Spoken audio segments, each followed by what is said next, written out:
السلام عليكم ورحمة الله وبركاته. أهلا بكم في فيديو جديد وآخر الإجراءات اللي بتتبعها وزارة التربية والتعليم بعد ارتفاع مستوى الإصابات بكورونا من جديد ودخول الحالة الثانية أو الموجة الثانية من فيروس كورونا من جديد.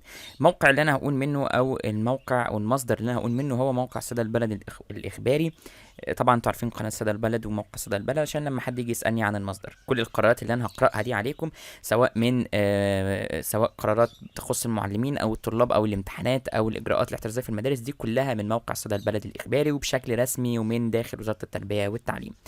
بعد طبعا قرار دكتور مصطفى مدبولي رئيس مجلس الوزراء اللي شدد ان هيتم تطبيق تناوب حضور العاملين في الوزارات والهيئات والجهات الحكوميه. طبعا ده يسهم في منع الكثافات والتجمعات وده ضمن الاجراءات الاحترازيه.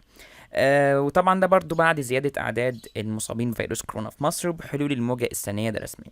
واللي احنا هنقوله حاليا ده موقع صدى البلد بينشره والإجراءات اللي بتتخذها وزارة التربية والتعليم بشكل عاجل لتنفيذ هذا القرار.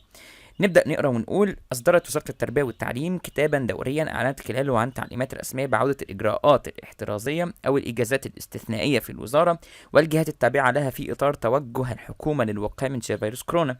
بمعنى، قررت وزارة التربية والتعليم في الكتاب الدوري ده إنه هيتم تناوب العاملين بديوان عام الوزارة، يعني العمال اللي هناك او العاملين هناك سواء كان مديرين او اساتذه او ايا كان، للعمل 3 ايام في الاسبوع فقط. وهيتم تحديد هذه الايام الثلاثه والالتزام بها ولا يجوز تغييرها الا لصالح العمل، يعني بناء على العمل نفسه او سير العمليه التعليميه نفسها او سير المنظومه نفسها يتم تحديد ال3 ايام المخصصين للعمل دول. يعني الاساتذه المفروض هتروح 3 ايام بس المدرسه. كمان شددت وزاره التربيه والتعليم على ان يقوم الزملاء الحاضرين بعمل الزملاء المناوبين بدون تكاسل او تقاعس. يعني ايه؟ يعني محدش ياخد عمل تاني، او لو واحد غاب بقى خلاص نسيب الشغل بتاعه ما يعملهوش. المفروض ان اي حد يغيب الشخص التاني صديقه في العمل هيعمل ايه؟ الشغل مكانه. طيب، احنا عايزين نخش على الجزء بتاع الطلاب دلوقتي والمدارس اللي هيحصل فيها، ولكن واحدة واحدة بس عشان نعرف كل الإجراءات اللي وزارة التربية والتعليم هتتخذها. وزارة التربية والتعليم كمان قالت إنه في حالة التغيب عن أيام الحضور، لو أنت ليك 3 أيام وتغيبت عنهم في ظل هذه الإجازة الاستثنائية، تعتبر الفترة كلها إجازة متصلة عن الفترة كلها. يعني الإجازة كلها تتحسب لك إيه؟ إجازة إيه؟ متصلة. فرضا مثلا إنك غبت مثلا أو غبت في يوم وحصل لك حاجة لا قدر الله من الفيروس أو كده فكملت باقي الإجازة فتتحسب لك إجازة متصلة. وزارة التربية والتعليم كمان منحت الموظفين العائدين من الخارج إجازة استثنائية لمدة 15 يوم تبدأ من تاريخ عودته. كمان قررت الوزارة كذلك منح الموظف الذي تثبت إصابته بالكورونا أو مخالط أو مشتبه بإصابته من خلال إحضار المستندات الدالة على ذلك إجازة استثنائية لا تقل عن 14 يوم يتم مدها دون حد أقصى لحين ثبوت تمام الشفاء. تفضل 14 يوم، ممكن تزيد لو أنت لسه ما خفتش.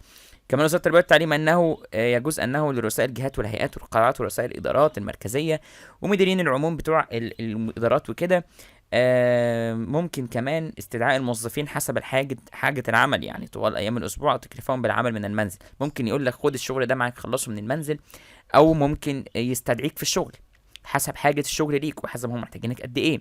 وزارة التربية والتعليم كمان اعلنت انها تعتبر الاجازات الاستثنائية السابق ذكرها مدفوعة الاجر. كل الحاجات دي مدفوعة الاجر، مفيش حاجة مش هتاخد ثمنها. كمان شددت على الالزام كل الموظفين بارتداء الكمامات الواقية من بداية العمل حتى نهايته، ومعاقبة من يخالف ذلك مع التنبيه على المختصين بالسلامة والصحة المهنية باتخاذ التدابير الاحترازية والاحتياطات الصحية اللازمة. كمان وضحت انه لازم يتم بالتعليمات السابقة لحين صدور تعليمات اخرى. طيب، بالنسبة للطلاب بقى، اكد دكتور طارق شوقي وزير التربية والتعليم التعليمات السابقة ذكرها بشأن الإجازات الاستثنائية المرتبطة بإجراءات مكافحة كورونا تخص فقط ديوان عام الوزارة ولا أجهزة تابعة لها ولا علاقة لها بالمدارس أو المعلمين أو الإداريين في المحافظات.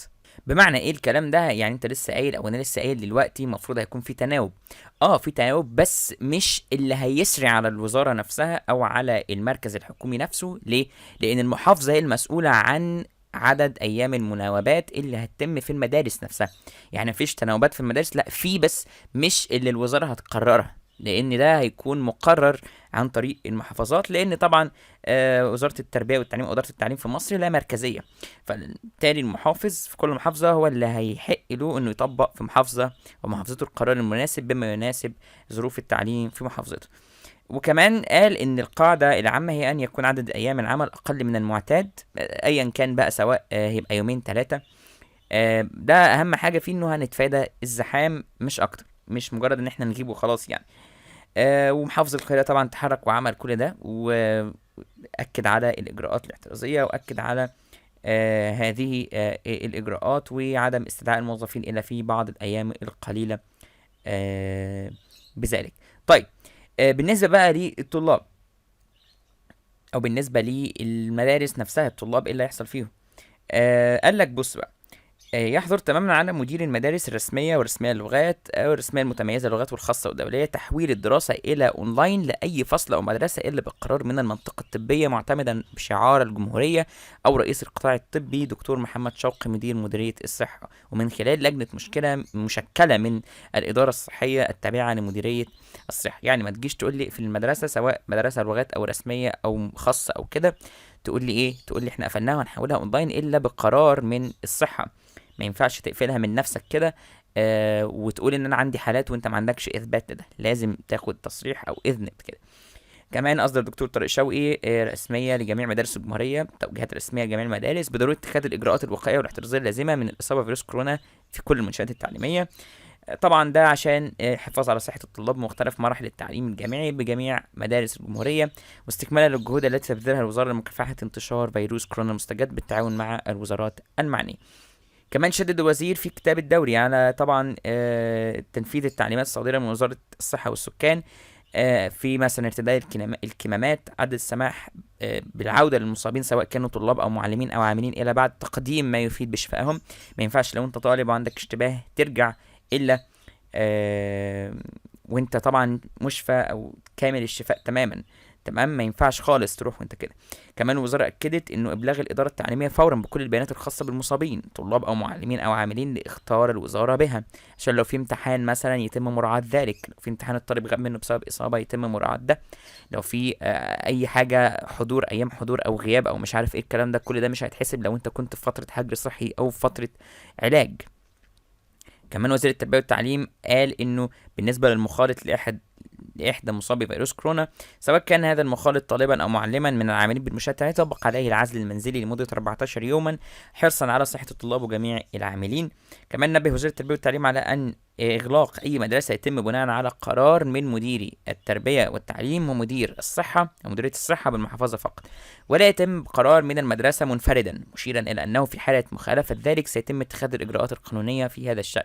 يعني ما تجيش كده أنت كمدرسة طلع عندك حالتين 3 مثلا، ما تقفلش من دماغك، لازم تروح وتأكد ما يثبت ذلك، وتروح لوزارة الصحة وتاخد دليل على ان فعلا في عندك اصابات وكذلك، فبالتالي نقفل المدرسة دي او يتم اغلاقها، مش تاخد القرار منفردا. دي كانت اهم القرارات واهم الحاجات والاجراءات اللي وزارة التربية والتعليم بتحرص على انها تطبق، طبعا في ضوء الموجة الثانية من فيروس كورونا. هل هيكون في بقى حاجات جديدة، تغييرات جديدة، اشكال الامتحان، ابحاث، امتحانات، هيتم تغيير في شيء؟ الله اعلم، هنشوف في الفترة القادمة والايام القادمة. وعشان كده لو انت عايز تتابع ما تنساش تشترك وتفعل زر الجرس عشان يوصلك كل جديد. ونشوفك فيديوهات جايه ان شاء الله. السلام عليكم ورحمة الله وبركاته.